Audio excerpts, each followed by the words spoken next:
saying now, isn't it? And subscribe for more of these list features every Friday. Thanks for watching.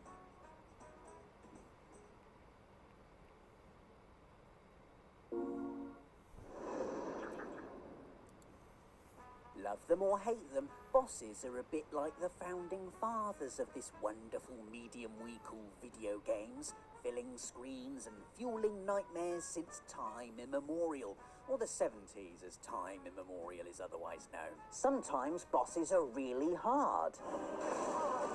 Sometimes they're really lovely and killing them makes us feel sad.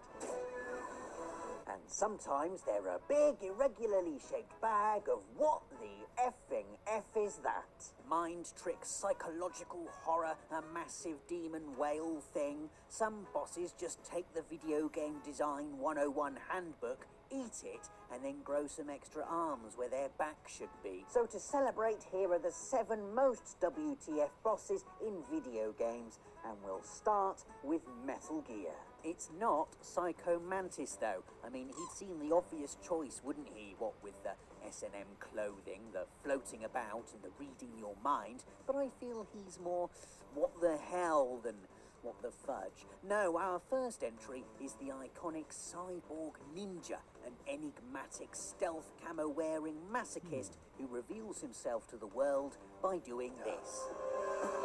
What? My hand! Who are you? I like you. I have no name.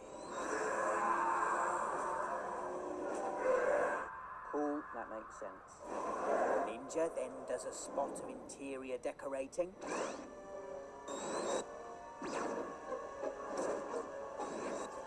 I mean, you would just turn around and go back, wouldn't you? Before inviting Snake into his office for a nice, mad punch-up, saying ridiculous things like, I've been waiting for this day. and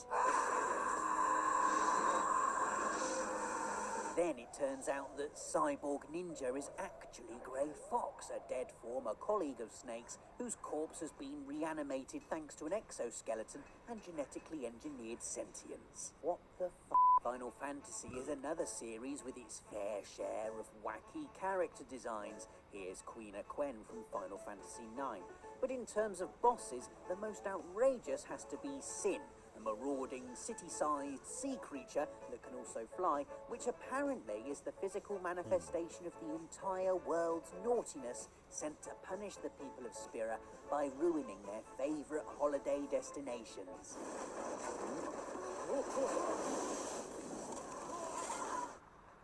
They should have cast Protect. No, Shell actually. Shell for magical attacks. Whereas most Final Fantasy arch-nemeses are human-ish with familiar, easily hateable character traits like God Complex or Mad Clown and whiny emo, Sin's just a balloon of evil blubber. I'm not even sure he is evil. Maybe he's like a dog that just doesn't know his own strength and who comes bouncing over when he sees lots of people, but in his excitement fires off a massive energy blast that destroys everything for miles around. Oh yeah, and he has a little town on his back too. Our next entry is just one speck of weird in the shining galaxy of oddness that is The Binding of Isaac Rebirth. It's Isaac versus Mum, a horrible, veiny, lumpen representation of our protagonist's cruel and abusive mother that stomps her leathery, high-heeled legs about the place, ominously calling our hero as if he just needs to come downstairs for dinner. She's a true monster, her bulbous eye always watching, her grasping, doughy hand. And just the mere fact it's Isaac's brain-addled mother trying her utmost to murder her own son. It's just really horrible, isn't it? The most horrible thing, probably, in a game about a naked, crying child. Let's make things more cheerful then with a psychotic doctor who wears a horrible Hessian bag on his head and sprays toxin at people that gives them hallucinogenic visions of their greatest fears. Hooray!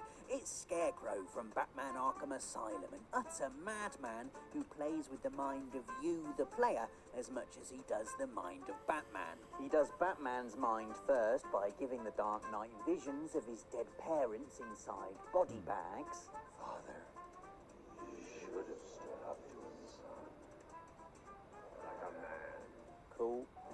starts to mess with the game itself. The morgue starts to dissolve, and all of a sudden you're playing a side-scrolling platformer against a giant scarecrow who has flaming headlights for eyes. Have some of this searchlight then, you big sack-faced git. This won't be the last you see of Scarecrow, however. He comes back for more side-scrolling and, most memorably, makes you think the game has completely broken during this notorious fake boot-up sequence where you play as the Joker for a little bit and then die. Next up...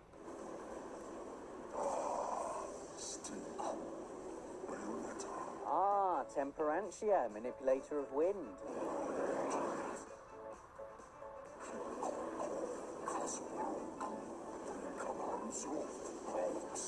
Shut up, Temperantia. In the Elder Scrolls IV Oblivion, after you've trounced everyone in the Gladiators arena and been proclaimed Grand Champion, the irritating little beggar starts following you around everywhere, gushing the same 4 lines of dialogue like some kind of over-enthusiastic hell parrot. Is there something you need? Can I carry your weapon? Shine your boots? That rope, perhaps? Some paracetamol, please, and for you to jump off that cliff. Bethesda knew exactly what they were doing with the adoring fan, though. We just need to make him the most intolerable Burke. Okay. Because in addition to the adoring fan, they also made Dive Rock, which, let's be honest, only exists so you can chuck stuff off the top of it. It's like a jigsaw puzzle with only 2 pieces. Massive cliff, insufferable pipsqueak. Bless you, Bethesda, and bless you, adoring fan, with your doughy face and your wonky eyes and your man's voice in a weird child's body. Stand there. Right here? Yes. Next up, who fancies trading in some hard-won legendary engrams for a pair of not very good gloves? Thanks, Cryptart, you thundering great troll. But what can you do? The slimy weasel somehow has a monopoly on decoding engrams, so you've got no choice but to hand over your prized purple baubles and watch them inevitably turn into worthless bits of nothing. You want to decode this one, do you? Right, okay, well, it's an exotic, so don't muck it up.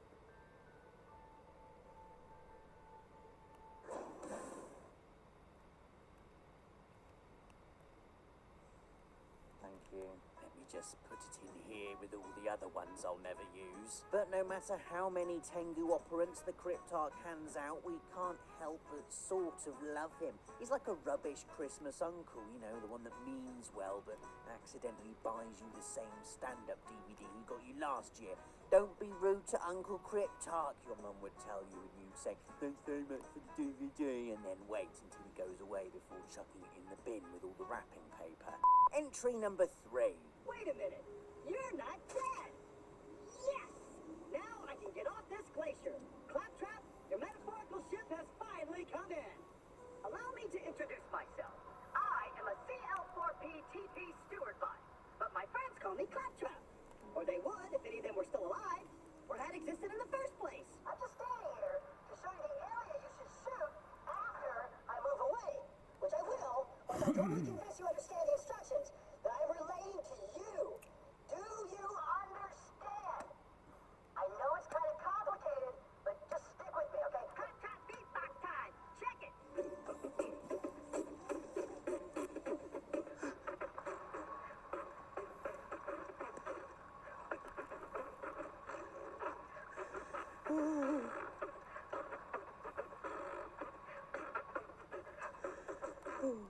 Next up, we've got a trash-talking purple octopus called Ultros who stalks you through all of Final Fantasy VI because why not? Your first encounter with this bizarre cephalopod sort of makes sense because you're fighting him in the water, which, and I've checked this, is where octopuses usually live. I mean, it's still AAA weird, not least of all because he starts spouting a load of lost-in-translation gobbledygook as he boffs you round the face with his tentacles. But then you have to fight him later on in the game on a stage during an opera before confronting Ultros one last time in the sky.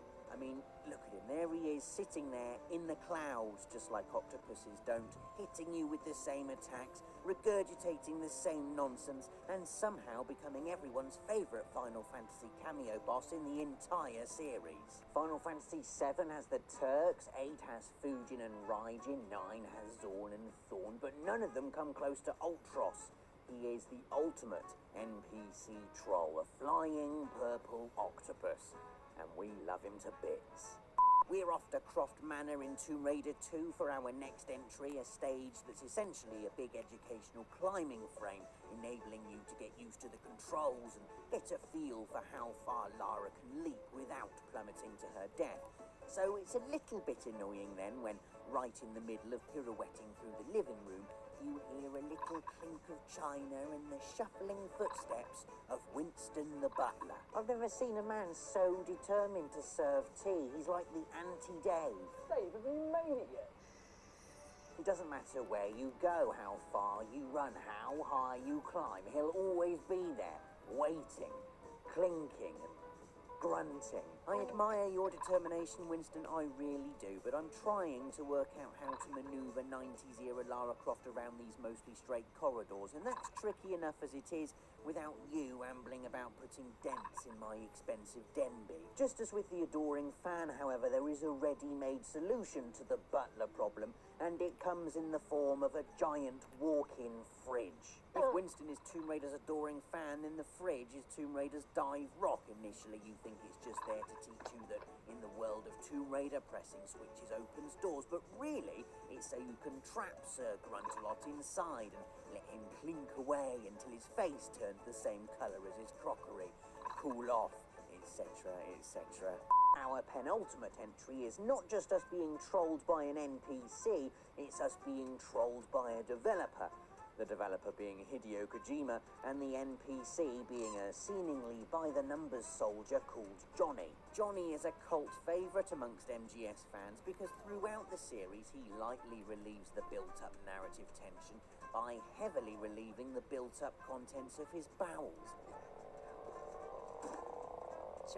Johnny famously suffers from irritable bowel syndrome, so often when you encounter him he's on the toilet, although our first real introduction to Johnny is in Metal Gear Solid, where Meryl steals his clothes and leaves him naked and unconscious on the floor. Later on in the game he's assigned to guard Snake's cell during the infamous torture sequence, a sloppy bit of delegation on Ocelot's part, seeing as how Johnny constantly has to run off to the gents, giving you plenty of time to come up with a cunning, ketchup-based escape plan.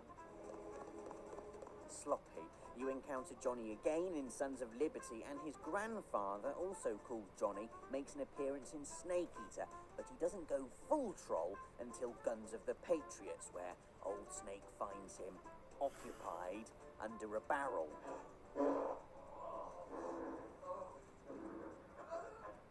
And then Snake goes and hides in that barrel. And now for the bit where Hideo Kojima does a big hearty LOL in the face of every Metal Gear fan ever. Johnny Sasaki, Mr. Diarrhea Superklutz, marries Meryl. The romantic in everyone had wanted Snake and Meryl to get together since the original MGS, so to see her fall instead for this guy, while Snake's all wrinkly and crying in a graveyard, was just unbelievable. Troll-lol-lol-lol, lol-lol-lol, lol, said Hideo Kojima. I do, said Meryl. Right then, final entry now, and this is a character the name of whom I'm sure many of you have been screaming at us since the start of the video. Yes, it's Trusty Patches from the Souls series. You first meet him in Demon Souls, where he goes by the name of Patches the Hyena, which instantly gives you a bit of insight into his cowardly, scavenging personality. If you miss that, the fact he then sets up a nasty trap and later boots you down a pit before scuttling off giggling should tell you all you need to know about Patches. If you can resist killing the backstabbing bugger, he finally finds his way to the Nexus and becomes a merchant who sells you health items, which is nice.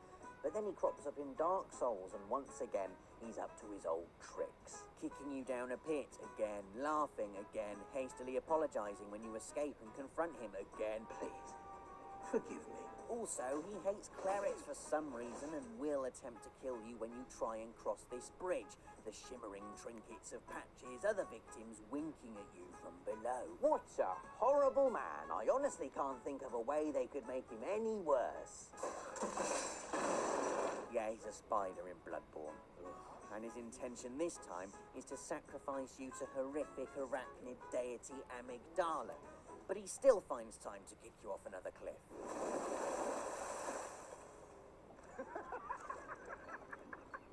Why would you always fall for the same trick, though? I don't know. Anyway, all's well that ends well, and this week's video has now ended. So leave us a like if you enjoyed it, let us know who your favourite NPC troll is in the comments, and subscribe for more of these videos every Friday. Thanks for watching, and see you next week.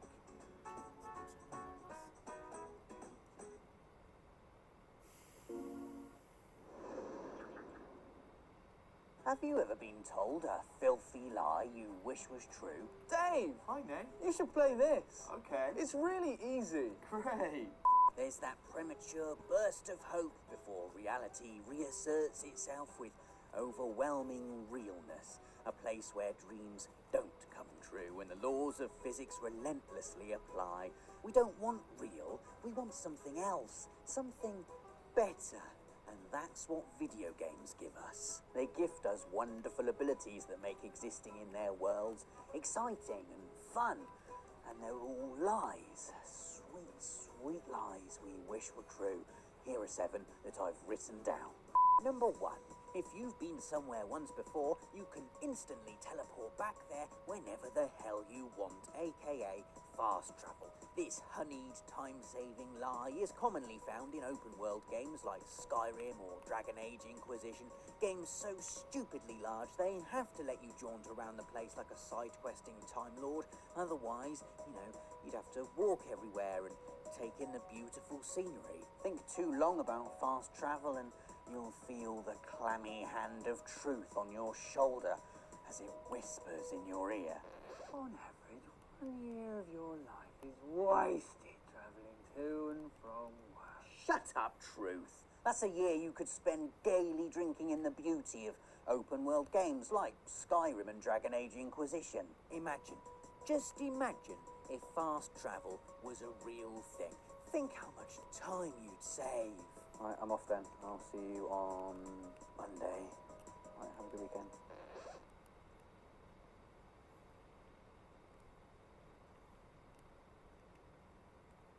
Our next fat video game fib is one that recently is starting to thin out a bit, and that is protagonists' ability to carry a lunatic collector's worth of weaponry and other items inside their pants. You can substitute pants for a belt or a jacket or a tiny rucksack, but there's something about the word pants I just really like. Some typical examples. Look at Solid Snake in the original Metal Gear Solid.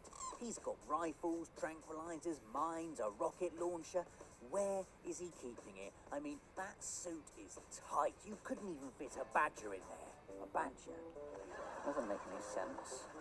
Someone's been messing around with my script again. Other guns in your undies offenders include Leon Kennedy, Batman, and all the Final Fantasy characters in the history of ever. Welcome to Jackson's Potion Emporium. What can I get you today? 99 Phoenix Downs, please. Do you want a bag for these? Oh, no, that's fine. I'll just put them in here. Go on. Right, cheers.